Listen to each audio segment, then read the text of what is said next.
क्या आप क्रिप्टो में इन्वेस्ट करते हैं? अगर हाँ, तो फिर आपको ये भी पता होगा कि अगर आप क्रिप्टो इंडिया में ट्रेड कर रहे हैं तो यहाँ पर वो मान्य नहीं है। लेकिन क्रिप्टो ट्रेडिंग की जानकारी आपको अपने इनकम टैक्स फाइलिंग के दौरान जरूर देनी होती है। तो इससे जुड़े क्या नियम है, क्रिप्टो में होने वाले मुनाफे पर टैक्स कैसे कैलकुलेट किया जाता है, ये सब जानेंगे इस वीडियो में, तो आखिर तक जरूर देखिएगा।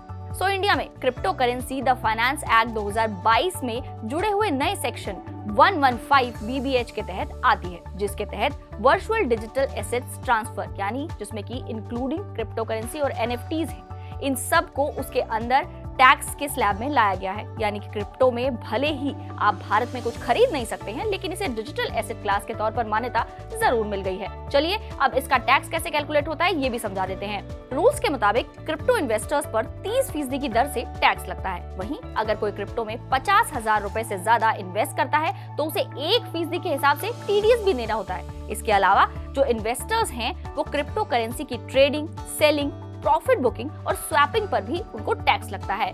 चलिए एक एग्जांपल देते हैं। मान लीजिए आपने 1 लाख रुपए क्रिप्टो में लगाए हैं, तो उससे अगर आपको 1.5 लाख रुपए वो हो गए हैं और उसके बाद आप उसे बेचते हैं तो आपको जो 50,000 रुपए का प्रॉफिट हुआ है उस पर आपको 30% का टैक्स देना होगा। लेकिन अगर आप क्रिप्टो ट्रेडिंग में नुकसान उठाते हैं तो उसकी भरपाई के लिए आप डिडक्शन क्लेम नहीं कर सकते। यानी कि प्रॉफिट हुआ तो आपको टैक्स देना होगा, नहीं हुआ तो लॉस पूरा आपका। तो क्या आप भी क्रिप्टो में ट्रेड करते हैं? हमें कमेंट बॉक्स में जरूर बताएं।